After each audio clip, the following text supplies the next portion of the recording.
tossed around the bend. Holiday couldn't be here sooner. Hello, shiny happy people. Welcome to Kimbaskrafts. My name is Kim, and if you're new here, hello, welcome. If you're returning, welcome back, guys. Love you. So we are here for, this is page 5, and it is kind of one of the middle pages of the whole project. So I had to washi all the way around. I sectioned off, I actually washied halfway down. And yeah, I'm going to do this in pieces because I feel like I do it faster when I break it up like this. So this is how I'm going to do this page. So in this video, we're going to complete the first top half of page 5. And I'm going to go ahead and get started here. I'm just going to go pick a color. Going to update you guys. I'm feeling like I'm falling behind. Now, I'm not feeling like I have fallen behind. I got like a really great kickstart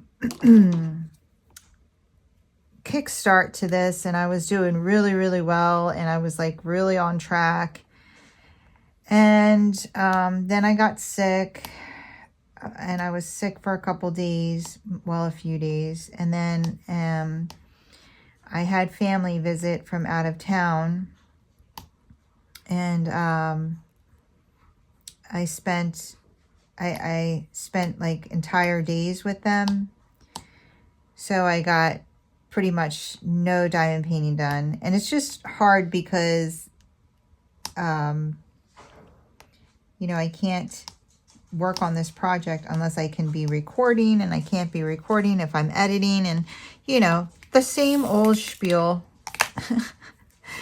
I honestly was doing so well that I was not I did not feel like I bit off more than I could chew. I felt like, you know, I timed my canvases, you know, I got all my canvases done. I really felt like I was, but you know, life happens. And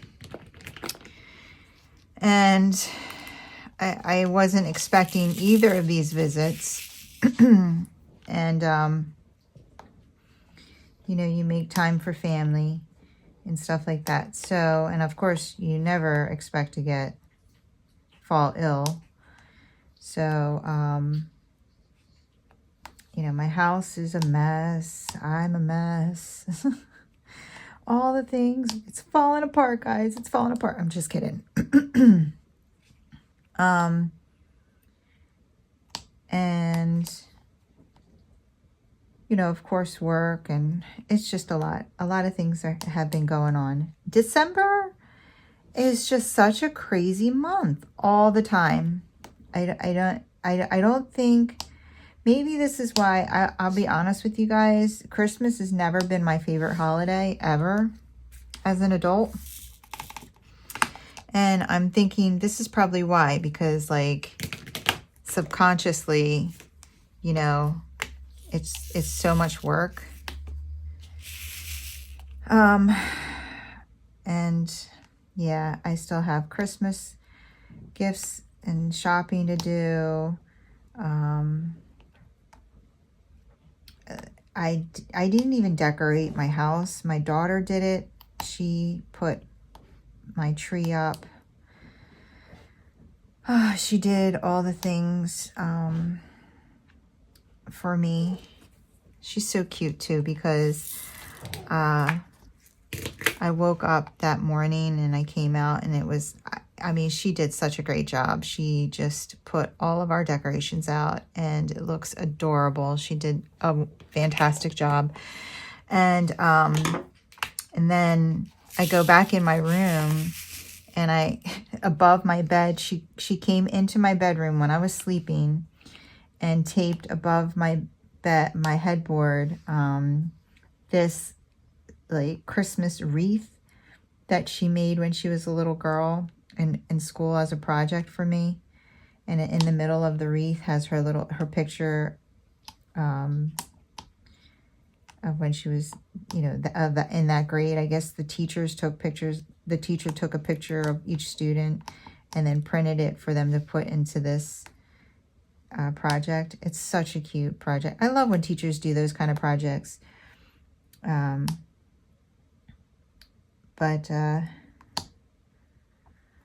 Yeah, I love it. And I was like, that's so cute you did that. She's like, I thought it would scare you. I'm like, not that beautiful face. My little girl. She was such a cute little girl. I mean, she's a beautiful woman, but she was such a cute little girl. You know. And yeah, it's just been busy. It's been busy. I'm sure all of you are busy. You probably are like, you're preaching to the choir. This is just a busy time of year, you know. And I don't know. I love doing these projects. I do. I love doing these projects. But every year I'm like, I don't think I'm going to do it next year. I don't think I'm going to do anything crazy next year. And then of course I think of something that I think is going to be fun, and yeah, I let my desire to have a good time and do something different outweigh the stress that I know it could potentially bring on. I honestly, I feel like forget what I'm doing. I feel like it's going to be, I still feel like I'm going to be able to manage and not fall behind.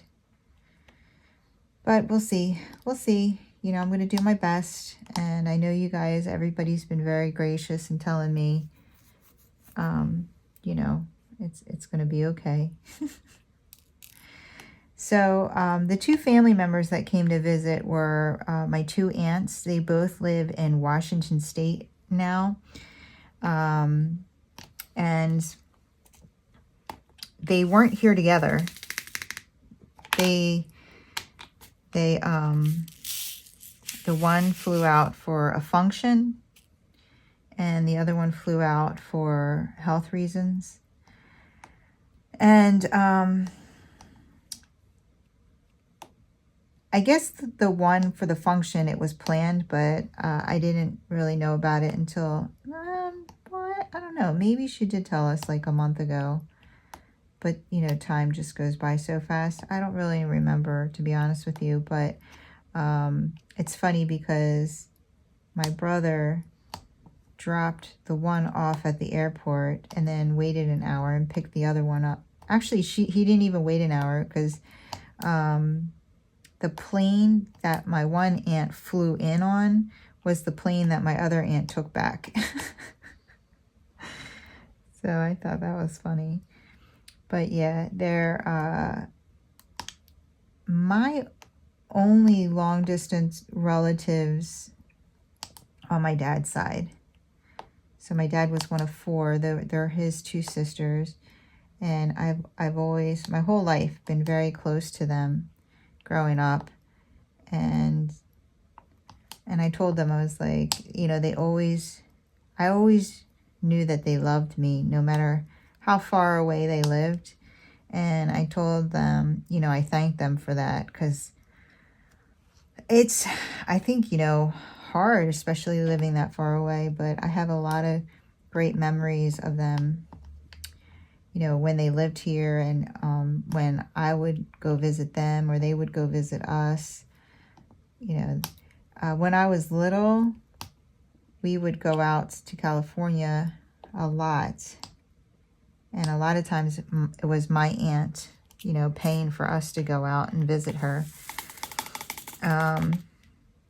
The first time I ever flew on a plane was alone with my brother.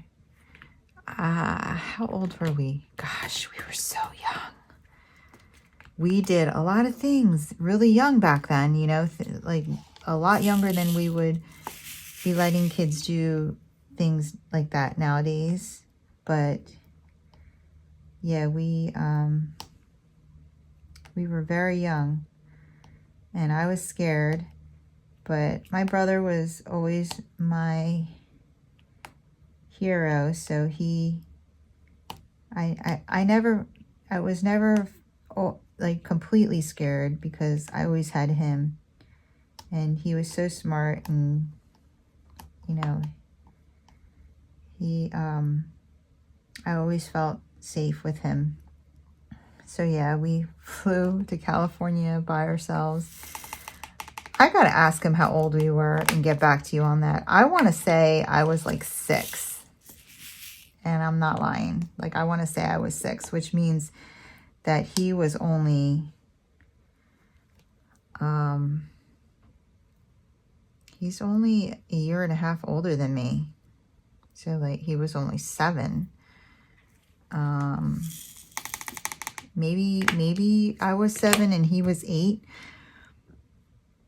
But I'm telling you, we weren't that much older than that, if we were even that old. So, yeah, we were very young. And we always had such a great time. They always showed us such a great time. They lived in San Diego.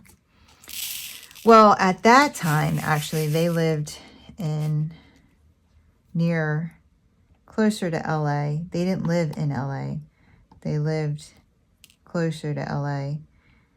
And I remember one time my uncle did take us on a trip to San Diego. And we had a lot of fun. Yeah, they always knew how to have fun. That's for sure. And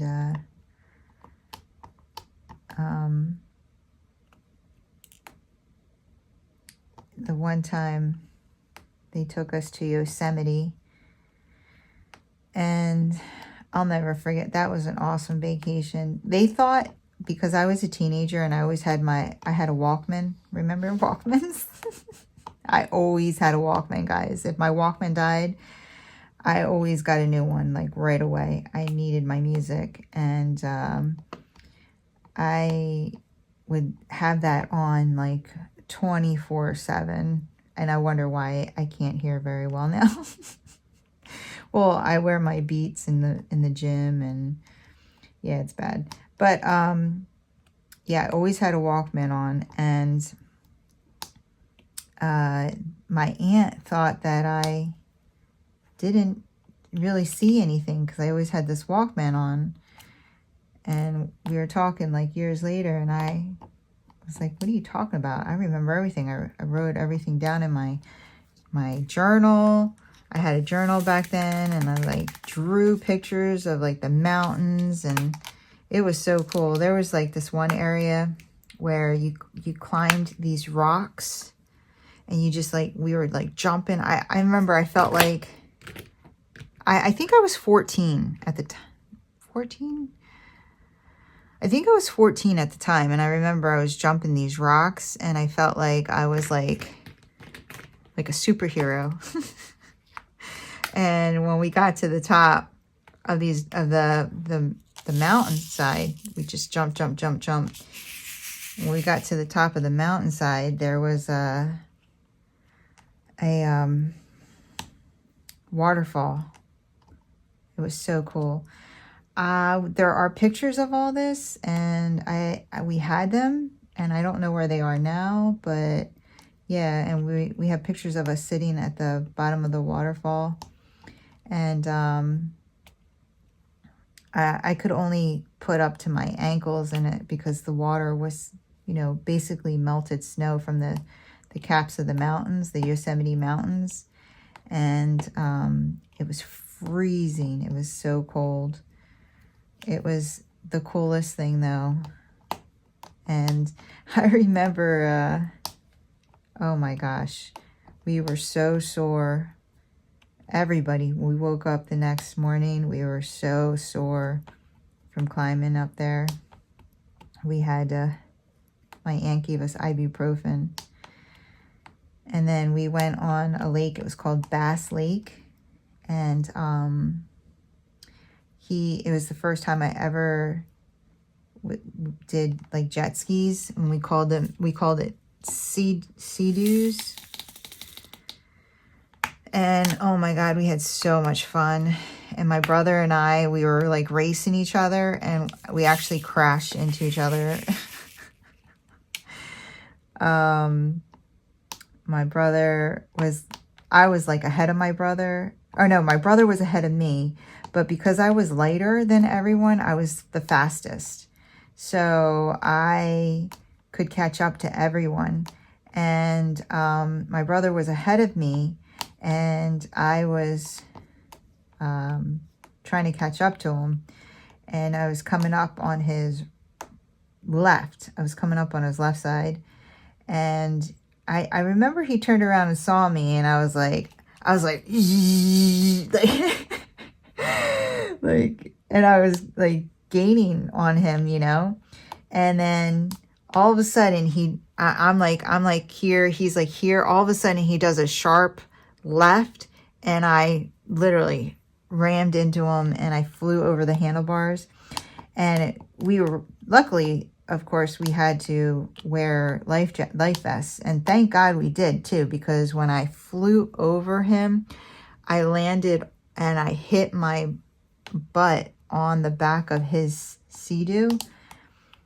So like when I first fell into the water, I couldn't kick because my butt got stunned, or like I didn't have function on my leg. But I just popped up out of the water, and my uncle and my brother, I pop up, and they're both leaning over, and all I see is their faces, and they're like, "Are you okay?" And I was like, "I'm okay, I'm okay."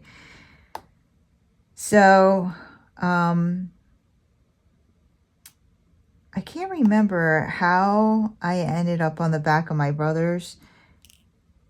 No, I wasn't on the back of my brother's seat. We were riding back, and like we're yelling at each other like over the waves, and all of a sudden I couldn't open up my mouth. I couldn't open up my jaw. My jaw got locked. This is the first time it happened to me. And he was like yelling at me, and I couldn't answer him because I couldn't open my mouth up. And it hurt so bad because I didn't realize it was locked, and I went to shout, and all I heard was, oh, it was awful. It was awful. You know what I mean? Like, it was horrible. And then all of a sudden I could open my jaw, and I was like, I just couldn't. I was like, I couldn't open my mouth. And he was like, what? And I was like, and then I tried to scream that again, and it got locked again. And I was like, but. And then so when we got back to land, I was like, my jaw's like locked shut, and I'm like, I can't open my mouth. And he's like, what? I was like, I can't open my mouth. He's like, are you serious? But I was scared to tell my aunt and uncle. You know, my uncle told my aunt what happened, and she was like all upset and worried. She's like, are you okay? Are you okay? And I kept saying, yeah. I was like, yeah, I'm fine. Like, and I would not tell her that, like, I didn't tell anybody. I honestly didn't tell anybody. And it would just keep locking and unlocking. And every time it did that, like, I would not know it would lock, and I would go to talk, and I would like crack it open more, and it hurt. I haven't had that happen in years because I guess I cracked it open far enough where, I don't know. And honestly, no, I never saw a doctor about it. It doesn't affect me now, but my jaw, when I open it, does make a weird noise. Like it's almost like it has to unlock. Like if I open it up all the way, it like clicks. It's very bizarre. But my face didn't cave in. Like all these things I worried about as a little kid. I was like, my face is going to cave in, or like, I don't know what I was thinking, but yeah, nothing ever happened. But it was one of the best trips. And then we tried to jet ski. My uncle was a very awesome jet skier. I mean, yeah, jet skiing. Jet ski, not jet ski, water ski. So he was able to get up, and my brother drove the boat while he was in the water, and I couldn't get up. My brother couldn't get up. My brother got drugged through the water. He had to stop the boat. Like, he was being pulled like a tornado. He wouldn't let go of the handles, even though he couldn't get up. And I can't remember if he told my brother that, or he forgot to say that, or he just assumed my brother would know to let go. And he was getting dragged like a torpedo. But he eventually let go. And then we went and saw like the big we went into the redwood forest where they had those big redwoods, and they were like, I don't know, like so big. They cut a hole in the middle of one of them so a car could get through it. Like, yeah, it was crazy. I wonder if there's pictures of those on the internet. I'm sure there are. We saw one where we got a tour guide, and they showed us one where lightning struck it, and it was like hollow in the middle. It was really cool. Yeah, and then on that trip, was that the trip? Trying to picture. Yeah, I think it was on that. I'm trying to picture what house we were in. I think it was maybe a different trip. I actually think it was a different trip, where one year they took us to Tijuana, and we went on the beach, and then we tried to eat at a restaurant. We stopped to eat at a restaurant, and we went to the bathroom to wash our hands and stuff, and we went to the bathroom, and we couldn't flush the toilets, and they had no running water in the restaurant. My uncle's like, "Get back in the car." We'll eat when we get back to the house. We were starving too.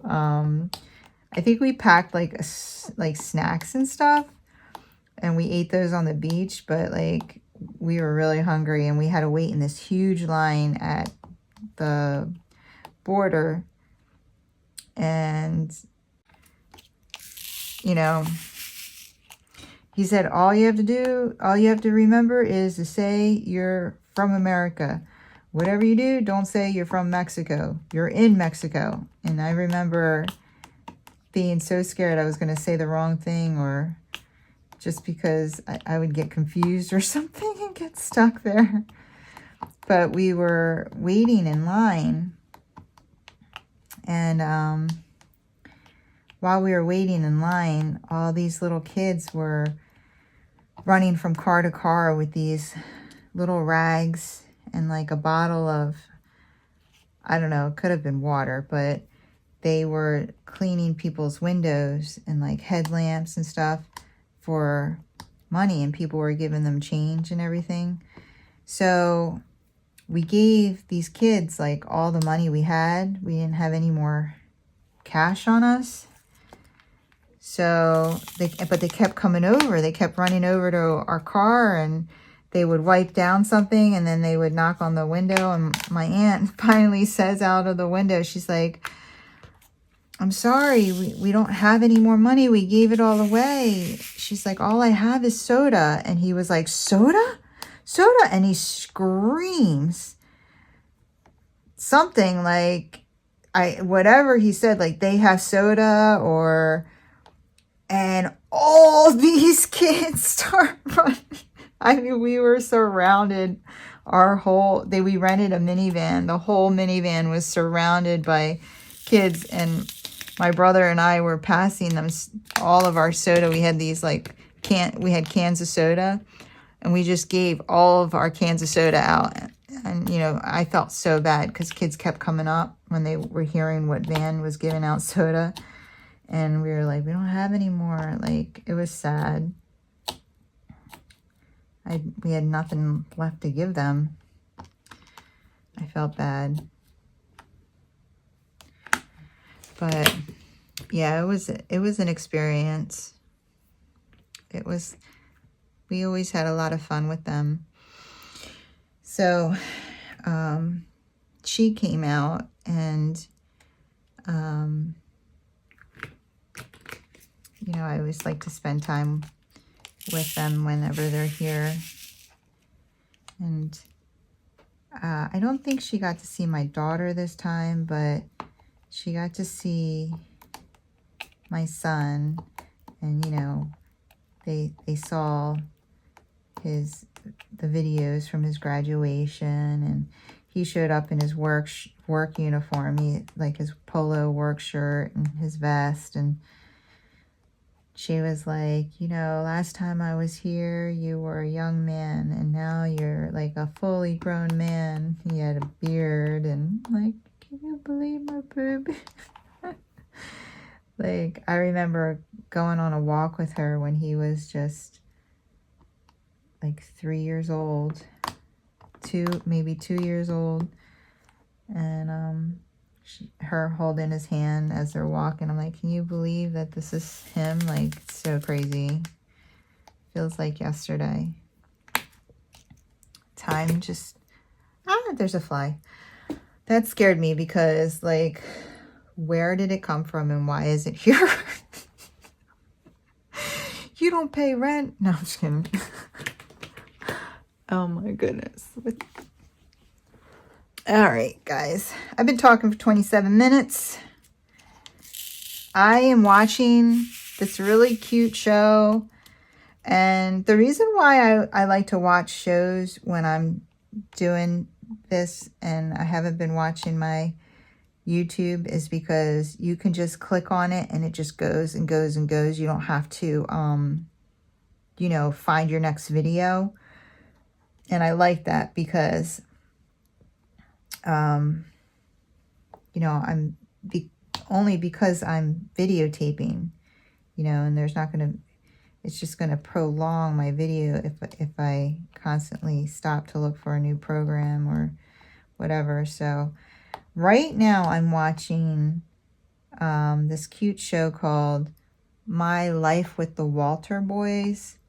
It's actually sad and cute. Like, there's some sad components to it, but it's still holding my interest, the show, you know. And I did just watch a show, and I'm so sad. I really enjoyed it. It was called Spinning Out, and it was about ice skating. And I read that they're not going to make a second season. It got canceled. I'm not sure why, but they just said that it didn't make the cut for a second season. And I was like, because I enjoyed it. It was 10 episodes. I still think it's worth watching, even though it's not going to, like, I told my daughter and she was like, well, if they're not going to make another season, I'm not going to watch it. I said, no, I still, you know, it does end with a cliffhanger. Not like a huge cliffhanger. That's why I had to look it up, because I was like, it could have ended like this, or it could have not. I don't know, you know, because it did kind of wrap up all of, it gave you like a solution to a lot of things. And I don't know if they added that later because they knew, I don't know. But yeah, it's, I think it's worth watching. It's called Spinning Out. And now I'm watching My Life with the Walter Boys. And I think it's really cute so far. So I'm going to start that. All right, guys, enjoy the music and we'll meet you halfway.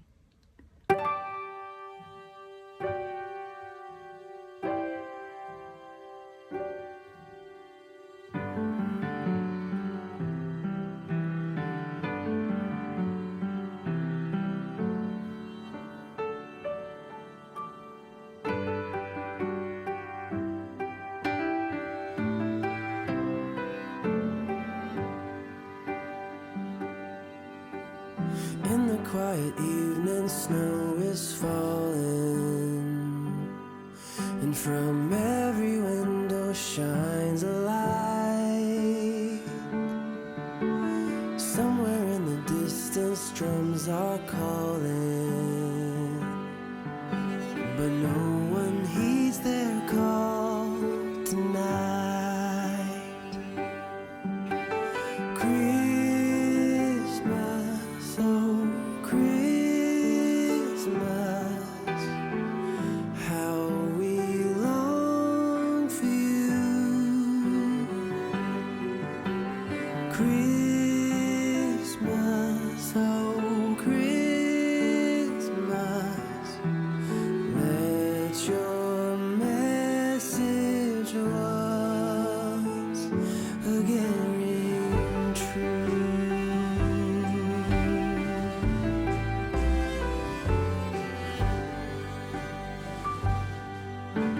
As I walk through the streets of my old hometown, I hear sleigh bells ringing in the air. There are Christmas decorations all around. Tonight love and peace are everywhere.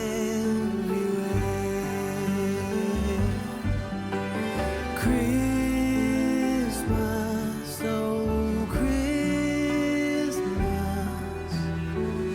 how we long for you.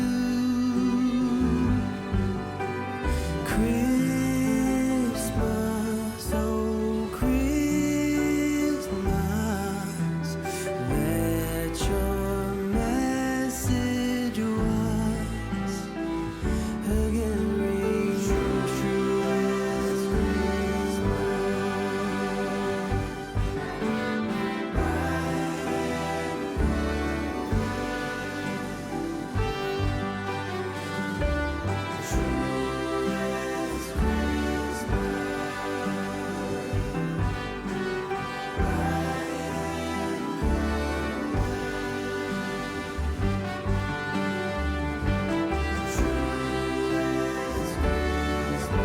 You are bright and golden.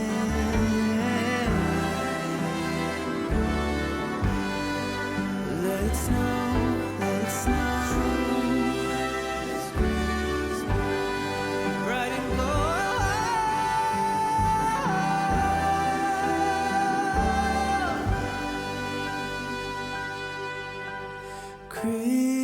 Christmas, oh Christmas,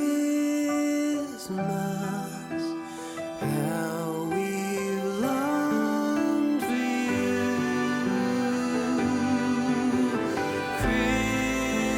Christmas, oh Christmas, the child is born. Okay, guys, done the first quarter of this page, and this is what we got. This is the tail end of toys, and then more building, I think. And yeah, we're gonna pull out the wheel and snowman and go ahead and spin, and then we'll finish this other half. Be right back. Okay, guys, we're gonna spin the wheel.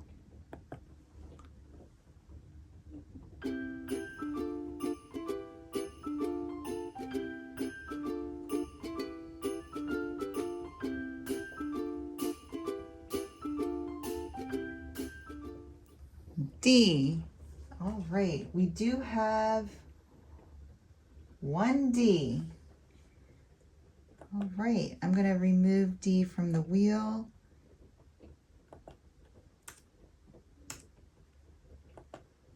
Perfect. And let's go ahead and get that on the board here. So a lot of you are figuring it out, and yeah, if you have a guess, I'm not giving a prize or anything. This was just for fun. So if you have a guess, go ahead and put it in the comments as a reply to, like, this is my guess, and then put it in your reply. Like, reply to your comment. Say, this is my guess, and then reply to your comment. I've had quite a few people, well, not quite a few, but I've had a few people guess and guess correctly. I've had a couple people not guess correctly, but it's just all for fun, and we're going to keep going no matter how many people figure this out or how many words we spell, because we're going to build this snowman, maybe. And that's where the D goes. All right, guys. So I'm going to go ahead and finish the second half of this page, and I'll see you in the end.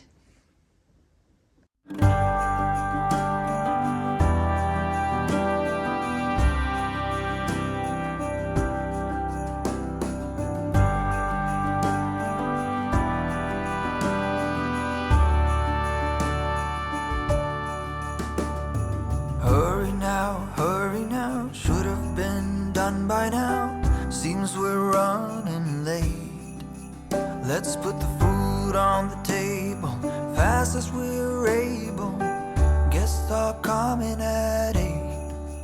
When we're caught in the Christmas rush, it's so easy to lose touch with the true meaning of things and what really matters. Just look up in the December night. There is one star shining bright. It shines on one and all. Shine on, Christmas star. Shine on.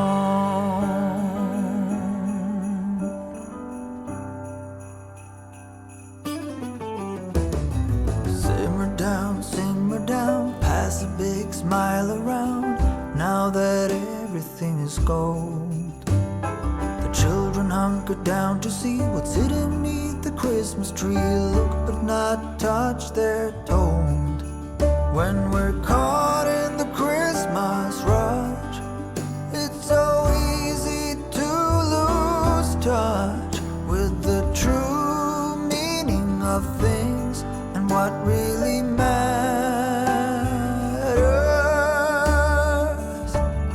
Just look up in the December night. There is one star shining bright. It shines on one and all. Shine on, Christmas star. Shine on, Christmas star. Shine on.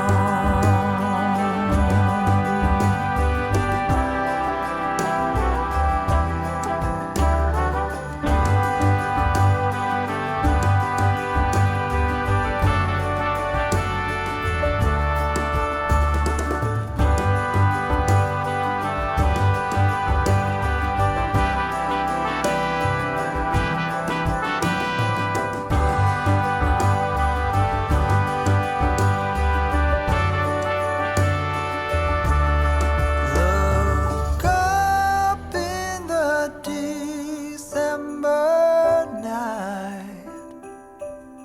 There is one star shining bright. It shines on one and all. On this cold December night, there is one star shining bright, and it shines for you and me. All right, there we go. It looks like we have a tree here, and then more of the buildings. That is the other half of page, or this is the first half of page, oh my goodness, is it 5? I forget now, guys. But that's all I have for you. If you enjoyed this video, if you wouldn't mind giving me a thumbs up on the way out, and if you want to see more from me, go ahead and hit that subscribe button and join the family and friends here at Kimbaskrafts. I would love to have you. You guys have a wonderful, wonderful day. Take care. Keep diamond painting.